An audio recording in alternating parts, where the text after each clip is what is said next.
Okay, looks like I'm live. This is pretty cool. It seems like a better video. Let's hope this works better. Send this over. Let's send this live video over. How do I share it? Okay. All right. So this is my first time doing this. Just a second.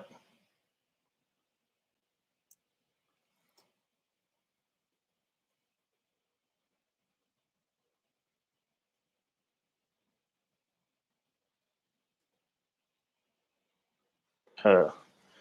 So I've just sent this over to the group, and I've got this here. Okay, so I'm assuming, I'm just going to assume right now that there might not be anyone that joined this particular live stream, which I'm completely okay with because it's my first time doing this on YouTube. And you may notice, I'm not sure if you see in the corner right there, I actually have a heart ring light. Now, what am I doing? A friend of mine has a ring light company and sent me this ring light, and she sent over a heart. So I do think it's cool, and it's a very powerful, awesome ring light called Kawaii Light. Um, Before I sort of start in terms of answering any questions or anything, there's a few things that I wanted to sort of announce. And the first thing to announce is that I was finally made aware of uh, basically a glitch on the site. And, I wish that I caught it before, but I didn't catch it before. And basically, the glitch is that when someone tried to view a video that was embedded from like YouTube or something, it no longer displays. So the way that affects things is that there's a lot of people, especially you guys coming in, maybe some of you that are watching now, that have attempted to watch the 4-part mini series. And the videos themselves are still fine. I actually haven't changed anything on the site itself, but the website thing I was using made some changes. And so the point is that the embedded videos with the 4 mini course lessons no longer display. I was trying to fix that before this call today because I found out about an hour ago. I wasn't able to just yet, but I will be working on that tonight, and we'll try to get it fixed tonight. Again, for those of you that sort of pop in now or pop in later, I'm going to be doing these YouTube live videos instead of Facebook live videos because the YouTube ones just work better. It seems to work better so far. The quality of this stream is way better. And, I just want something that works and actually informs people that I'm live. And then also, I found a lot of value out of this YouTube channel in general. I like having everything in one place, sort of organized. And so all this stuff, all these videos that I do weekly will just be here on the YouTube channel for those of you to watch and enjoy going forward. The other announcement that I wanted to make, I'm not certain about this yet, but I'm pretty sure I'm going to be actually shutting down the free Facebook group. The reason for that is because we only have a certain amount of engagement in the Facebook group, and people that really want to reach me are able to either DM me, message me directly, or send me an email. I talk to a lot of people on Facebook Messenger. I'm always available and accessible. I'm not quite sure how many people are, but I certainly am. And again, I'm always reachable by email, and some people have my phone number. And so in terms of questions on Facebook, it's just not necessary anymore. There aren't a whole lot of people that post and ask questions in the free Facebook group. We're going to be keeping the paid student group. We're going to keep that like forever, right? So, if you end up investing in Call Center Caster program, we're going to keep the tribe group. That will literally never go away. We're getting some good value in there. We're doing weekly calls that we're posting to that group. And it's really just a great resource, and it actually makes a lot of sense.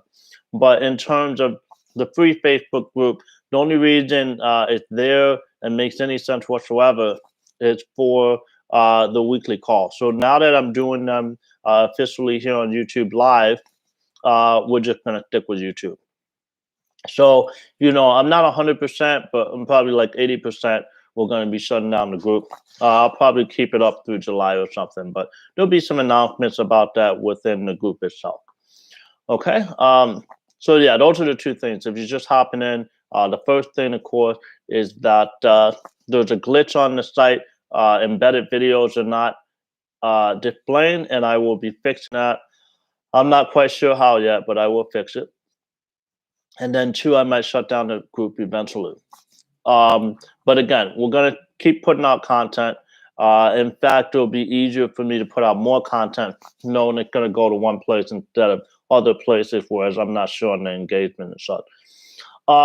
So with that said, for those of you that might be watching on YouTube for the first time, I do these basically every week. I might miss 1 week out of 20. But I've been doing this for a year and a half now, where it's every single week. I do a live question and answer session regarding any questions that you might have about the call center space, the virtual receptionist industry, and a niche within the call center space, or just business questions in general, or of course questions about the program that I offer. And so, I answer them. And while I'm on the live video, I tend to come in with a few questions that were asked over the course of the week. That way I'm answering some questions regardless. And then also, if anyone has a question during the video itself, I always prioritize answering those questions over the questions that are like pre-written and like pre-ready, right?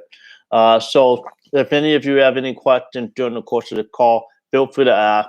I tend to try to answer them in depth. Okay. So with that said, I'm going to let me make sure I mute my phone so we don't go too crazy here. Okay, that is muted. And I actually have another phone. I'm going to mute that as well. And then we will get to it. How do we do it here? Almost there.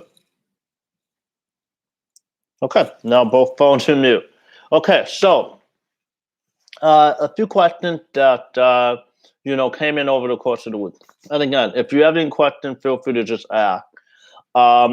So the first question that came in, let me take a look here. Okay. How long have you been an entrepreneur, and when did you decide you want to be an entrepreneur? That's a really good question. So, I actually don't know exactly when I decided I want to be an entrepreneur. I know that I was pretty young. I believe I was probably like a teenager. And I know that there was a time around 16 years old where I stumbled upon the book Rich Dad Poor Dad. And Rich Dad Poor Dad, I'm sure pretty much all of you have heard of it. And it's gotten this whatever, but it's a really great book in terms of getting in the mindset, especially for those that, haven't spent a lot of time thinking about business yet, or maybe hadn't started anything yet. It's a really good book in terms of getting into a different mindset from, what a typical employee will have, right? The employee mindset. And for me, it was really eye-opening. At 16, I didn't think about any of this stuff. And, frankly, that was 20 years ago now. We didn't quite have the same type of information that we have access to now in terms of like business advice and self-help and all that. You had to get books. And so, it was a great book. And upon reading that book, I learned very quickly, or realized maybe my intentions or realization became stronger, that I probably wasn't going to get where I wanted to go personally, right? In terms of my end goal, by having a traditional job. I knew that there were some good jobs out there. and that's obvious. Uh, but I knew that I wanted to start some type of business and be entrepreneurial. I didn't start a business immediately, but it was something that, I mean, it was really seared into my brain from the day I picked up that book. I had been thinking about it, but it really seared in. Uh, Now, that was 16. I worked on stuff, entrepreneurial things at my job, right? I had, different hardcore sales jobs, commission only sales job, all kinds of stuff. But I didn't have a company that, like, you know, that I could live off of until I was 20, about 27 years old. Um, and I'm 36 now. And, I think that's pretty good, right? At 27, I was finally able to say, okay, I'm probably never going to have a job again. Now I know I'm never going to have a job again. But at the time, I was like, I'm probably never going to have a job again. Uh, I'm feeling good and I'm working for myself. The journey had been pretty cool. You know, I used to be really frustrated when I had jobs, even when they weren't very difficult. Um, I've had a few like really cushy jobs that were like, 6-figure earning job, uh, whereas I didn't necessarily have to do a ton of work. Um, but for whatever reason, just the entire premise of not having the company be my own company was enough for me to be extremely frustrated and just disillusioned and frustrated. Um, and not to get too into it, but to the point where I used to tear myself up going to sleep practically every night because of it. It was just such an intense need for me to be able to have some type of control. And the control I was looking for was really just I wanted control of my time and enough money to enjoy it. If you watch enough of my videos, you'll hear me say the same thing I just said over and over again. I want control of my time and enough money to enjoy it. And so, with that in mind, it's like, okay, well, what's the vehicle? The vehicle, in my eyes, is to have a business. I didn't really care necessarily what type of business it was, as long as it was like legitimate, uh, and it was something I could do without being completely miserable. Uh, Frankly, there are businesses out there that could make someone more miserable than some of the jobs they've had, right? Because being a business owner in general is not like this wonderland where everything is the same for all business owners. Businesses are completely variable, and some can be awesome and some can be miserable. So I think, when you're starting something, it is important to get a sense of, as best as you can, what is this business going to be like if you end up working that business, right? And for those of you that are popping in, feel free to say hi in the chat. If you have any questions, I'm going to answer those. I prioritize answering the questions from those here. So, any questions you got, feel free to chat them. Um, but yeah, so I prioritize. Uh, I wanted to have a business that I was okay with working, and that I felt would be interesting and sort of fun. So I ended up on a company, a software company with a buddy of mine from high school called Rentobo, and we had a software for landlords with rental property, and it also worked for like leasing agents. And the way it worked is the entire rental process could be managed online. So it was pretty cool. Uh, we had that company from 2012 to 2016. 2016, the company got acquired. So that was a very cool experience.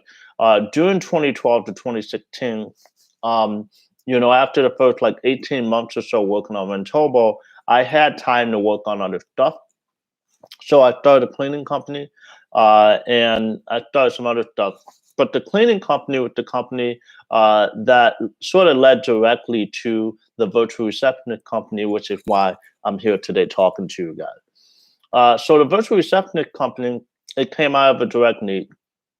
And, at the time I sort of discovered that business, I was sort of happy with Rentobo, but I was like sort of a silent partner. It was growing without me. Um, the cleaning business was not something I saw that had a particularly high ceiling. There just aren't any $1 billion or $100 million cleaning companies out there that I'm aware of. And not that I wanted to create that anyway. Plus, it was sort of limited to the Chicago market or whatever market we were in. We were in Chicago, and I was starting to run into some other cities, but didn't really push it too far. And so I wanted something that had a higher ceiling in terms of opportunity and revenue potential and profit potential. And I wanted something that was business to business because in serving cleaning, like clients in a cleaning company, it's business to consumer in people's homes. It's a very sensitive service that you're offering. And I wanted something with clients that sort of understood what we were doing a bit more. I wanted our conversation to be just better conversation. And so I figured a business to business relationship would be better. But so the virtual receptionist company came out of a direct need. I had the need as a cleaning business owner. We needed our calls answered. I didn't feel like answering them myself.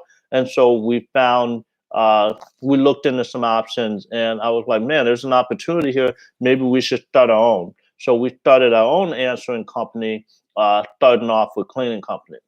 So the point is that when I decided I was going to do this company, I was in sort of like a exploratory phase in entrepreneurship. Starting that company with Untitled, doing the cleaning companies and some other stuff. That was just about being an entrepreneur in general, being able to work for myself in general. Once it was like, okay, well, I'm working for myself, great. I'm pretty sure I'm going to be able to continue to work for myself, great. What can I do that actually fits who I am? So, the virtual receptionist company fit who I was. And frankly, when I was running it, I thought it would be a company that I would be able to run for the next 20 to 30 years and then pass it down to kids that aren't even born yet. But we ended up getting acquired, which was great, and that's what happened. That's the nutshell. And there were some other ventures that came out of that as well. There's some ventures that I'm working on now. But the main thing to understand is that my journey has been an ongoing journey. It's been an ongoing process. And it's something that I wouldn't trade for anything. At this point, I no longer know what a traditional job really feels like. I can intellectually remember a certain moment, but I don't know what it feels like in my bones anymore. And I feel really I feel really blessed for that to be the case. Hey, for those of you that are just hopping in, good to see you. Feel free to chat hello. And if you have any questions, I'm happy to answer them. I'm here to do that. Okay, so another question that came in, which I'm going to answer here. Let me take a look. What was your biggest challenge in running your company? Okay, so, the biggest challenge for running a virtual receptionist company, and I think with any company, depends on the stage of business we were in, right? When we were first starting the company, it was more so about, okay, how do we make this work? We didn't have a course. We didn't have any type of mentor. I didn't have any information whatsoever other than what I could pull from random articles on my competitors, right? There was no blueprint. There was no framework for anything. Thankfully, this business, makes sense conceptually, but there was a lot of things that we had to figure out. And there was a lot of mistakes that we made while figuring that out. And so, in the beginning, phase one, our entire thing was just to put something together that worked, right? That was profitable or at least feasible in terms of getting to profit, where if we could serve clients as well as our competitors were serving them, hopefully better. Where if we had systems that made sense and just everything making sense. To this day, I still don't know a lot of like the industry call center acronym. I don't. I know the ones that we use for our company, which frankly isn't that many if you compare it to some large government contract type of call center. And I can tell you that you don't need to know them all. You just need to know what works for you and your company. And as you keep going, you just learn as required as you continue to grow. So again, the course gives you a good baseline for that. So phase one, we're just trying to put things together. Fortunately, during that phase, we were also able to get some initial clients relatively easily. And the reason for that is because it wasn't either of our first rodeo. We both had a business, an ongoing business. We both had cleaning companies. And I believe the cleaning company in both of our cases, my co-founder and I, the cleaning company wasn't our first company. And so we knew that regardless, we had to put in some real effort to get sort of a sustainable, uh, hopefully large client getting revenue stream. And for us, what we did was content marketing. So by the time we figured out what we are going to do in terms of all the systems we were going to use, at least, getting our feet wet, it was like 7, 8 months in. But also 7, 8 months in, we had over 30 clients. So, we had clients to serve. We were able to operate in a way where we were really figuring things out and learning things pretty quickly. And we just focused on our content marketing, right? That's what we focused on. So, over the years, I would say the two hardest things that we ever dealt with as a company were one, making sure that we were, working with people that were doing a good job. I think that especially seeing different students that are going through the course, we've got 30 call centers launched at this course at this point, um, and seeing what they're going through, going through those stages of infancy. Uh, I think the main thing that we are noticing is that you got to make sure that you got good people working for you. Uh, we were fortunate when we started. We had our first two agents be people that we knew personally, that we knew would do a decent job. One was a rock star, and one was decent enough to get the job done. And but she was, we weren't losing any clients or anything as a result. And so when we realized later on that she wasn't a great fit, we were able to just replace her later, right? Um, and so developing talent was something that was an ongoing process, and we had to make sure we got pretty good at it. And once I got pretty good at it, it was also about, making sure that my operations manager or the agent manager was able to train people herself to do a good job. So we did go through that. It wasn't like a terrible, huge uh, thing for us, hurdle for us. But I am seeing some of the students, they work through that a lot. And so it makes me realize that we did put a lot of effort into that. That's one. Two, the phone system. If you don't pick the right phone system, it can be very detrimental and difficult to run your business. Um, it honestly can make or break it. When you have a call center in general, if you're sort of relying on one system more than anything outside of your agents, which is the people that are answering the phone, you got to make sure your phone system's on point. And that doesn't mean, oh, well, does it have the features we need? It really means, is it able to be as reliable as we need it to be? Will it stand up against like the bandwidth that we need? If there's a bunch of calls coming in, if we have dozens of different clients, will it be flexible enough to handle all of those clients and keep us serving them well, each and every one of them? Um, and in terms of an uptime basis, will there be the uptime that we need to be able to rest assured or reassure our client that we're able to consistently answer the phone over and over and over again, day in and day out? Because at the end of the day, the call centers, like say, some of the large Fortune 500 call centers, they might answer calls uh, for a customer service capacity. And if they're down for a half hour, they're down for a half hour. People don't leave Sprint or, T-Mobile or whatever because the call center is down for a half an hour one day. But if we are emulating being in like a tiny office and our competition is an in-house receptionist that just has a landline phone that's always available and they always answer and always there with a smile, uh, we have to have a higher standard in terms of our ability to service our clients and the type of service that we're providing for them. And so when you have a business that only gets 5 to 10 calls a day, if we miss two of those calls or three of those calls, it is a big deal for them. And especially if a decent amount of their new revenue come from incoming calls. If we miss a call, that's a big deal.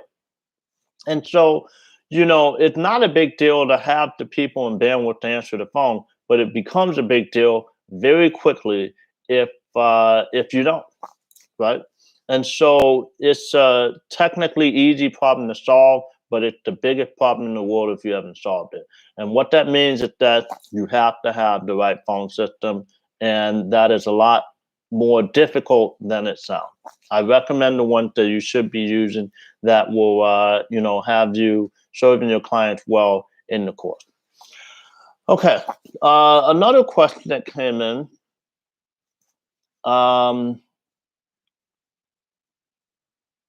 There was a few. I'm going to pick the one that I want to answer the most. That would be the most helpful. Okay, so this question come in a lot, and I'm just going to answer it again because I just think it's so important. How do you go about hiring your receptionist? And there's a lot of different things that go into hiring people for all kinds of different companies. And I really can't reiterate this or state this enough because now we've had a staffing company that's attached to the course. There's people that are using us to staff their call center. And, there's people that are asking for certain things, certain attributes and certain characteristics for the people that we're sourcing and hiring for them. And there's a few things that are always going to matter. And where people, especially like first-time entrepreneurs or maybe first people in this industry that haven't really gotten their feet wet, they care about like these random things that seem like they might matter a lot, but they don't. The only three things that ever matter when it comes to hiring universally, in my opinion, after starting over 25 companies, is one, attitude and enthusiasm is more important than credentials. Okay, I'll say that. I'll take that to the moon. I'll argue with the best. I'll argue with a billionaire over that one. Attitude and enthusiasm are more important than credentials. Why? Because the person with credentials will have more job experience, clearly. But that doesn't mean that they are more capable. And even if they are more capable, technically, they're not going to utilize the full extent of their capability if they're not as enthusiastic or, have a good attitude, an optimistic, positive attitude as someone that is optimistic and, really enthusiastic and happy to be in the job and putting in 110%. And that doesn't mean like they're working their tail off and going crazy. It just means that they put in that extra effort to actually do a good job at their job. I think in general, if people are competent and they care to do a good job at their job, then they're going to serve your clients well.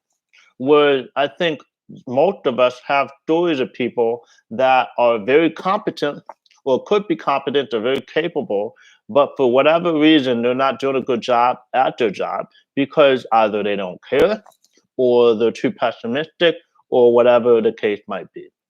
And so, one of the things to shine through, even in the application and especially in the interview is enthusiasm and attitude. So pay attention to that more than credentials. I'm not saying credentials don't matter, but I promise you the, higher priority attribute is going to be enthusiasm, positivity, and attitude. Now, the second thing is that the best way to hire a good person is to make sure you have an overage of applicants, right? Your best applicant, your best hire is only going to be limited by the best applicants that are interested in the position out of the pool that you've ended up with, right? Say there's some real gems in the entirety of the labor market, which obviously we're not going to get into that. But say the gem is found on your 101st applicant, but you only position yourself to receive 50 applications, right? Usually you can find someone decent out of 50, but it's better to be in a scenario where you had 250 applicants. You sift through them and you interview 20 people rather than sifting through and interviewing five. And be in a position where, like, okay, well, there were two that were pretty good, there were two that were so-so, and there was one that was straight up not going to hire. And so you end up with one or two that are pretty good. I mean, it's just simple math. If you're in a situation where you have an overage of applicants, an abundance of applicants, then chances are you're going to be in a situation where you hire some real rock stars. So that's two. Number three, and I didn't say I would do three, but I think three makes sense, is, and this is actually a new thing that I just started saying as a direct result of some of our students that now have call centers. It's smart to make sure that you hire a combination of alphas and betas on your team, right? A lot of people, when they're hiring, they look for rock stars, they look for people that are calm and enthusiastic. But another thing that shines through applications, and especially when interviewing, is whether someone is a type A personality or not, right? Whether someone is clear that they're going to try to be a leader, or they have that leadership quality and they're like a go-getter, motivated, and sometimes you're like wondering why they're even applying for this job, versus those that, like, they're pretty decent, they're definitely capable and competent, they seem enthusiastic about the job, but it also seems like if they land the job, they might stick around for a while and not try to move up. Those people are not as exciting to hiring managers, but I'm telling you, they're fantastic for your business, and they will become the lifeblood of your business, especially as you grow. And the reason is simple. As you grow your company, no matter how fast you grow, if you hire a bunch of leaders, everyone can't be a leader. If you hire a bunch of alphas, no one's going to want to be a beta. And so you end up with a bunch of friction. You end up with a bunch of people that started off being pretty happy, but end up pretty aggravated and, frustrated that they're not moving it quickly as their own personal timeline wanted them to move. Because even if you like them, you're not able to provide that, right? It's just impossible. You can't have that hierarchy make sense, especially in a short span of time. And so my third recommendation would be to make sure you have a combination of balance on your team of alphas and betas, leaders versus followers. Okay. Okay, so 6:37. I'm going to stick around for about 8 more minutes. One thing that's cool about these live videos is that they are recorded and they're going to be available on this channel forever. So if you're coming in late, don't worry. You'll be able to see this later. And that is cool. If anybody has any questions, feel free to ask. I'm going to answer one more question here. Let's see here.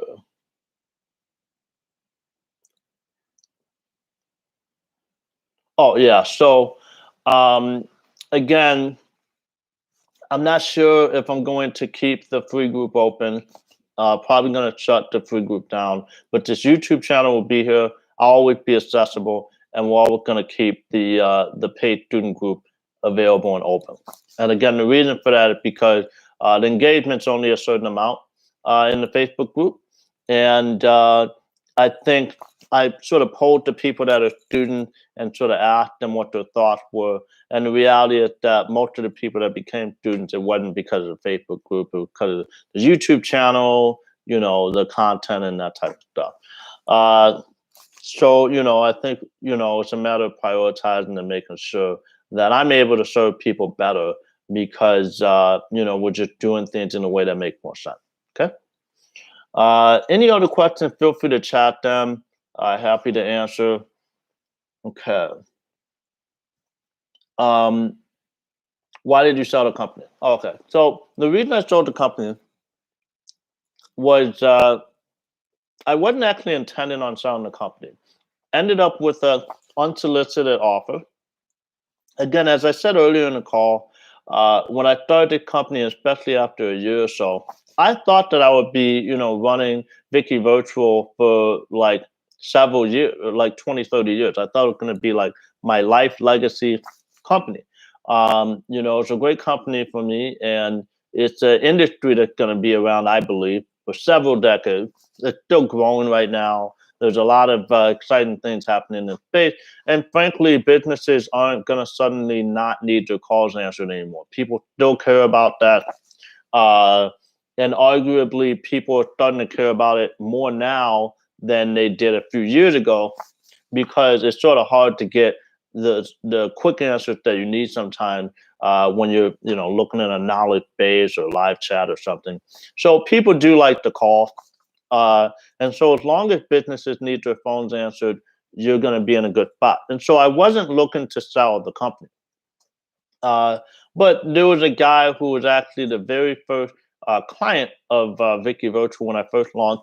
I fired off the email. I keep telling the story. I fired off the email, and 11 minutes after I fired off the launch email, he signed up. So he was my first sign up, and 5 years later, he ended up asking me how things are going, and I was like, yeah, going pretty good. And if I ever thought about selling, oh, you're thinking about selling? Well, let me send you an offer. Oh, okay, send me an offer.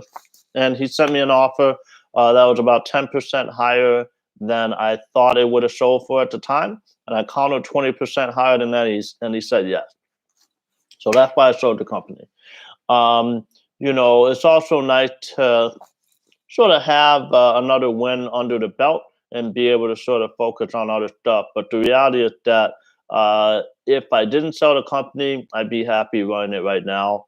And I just thought about it. My non-compete ends in about 3 months. So if I wanted to hop back in, theoretically I could.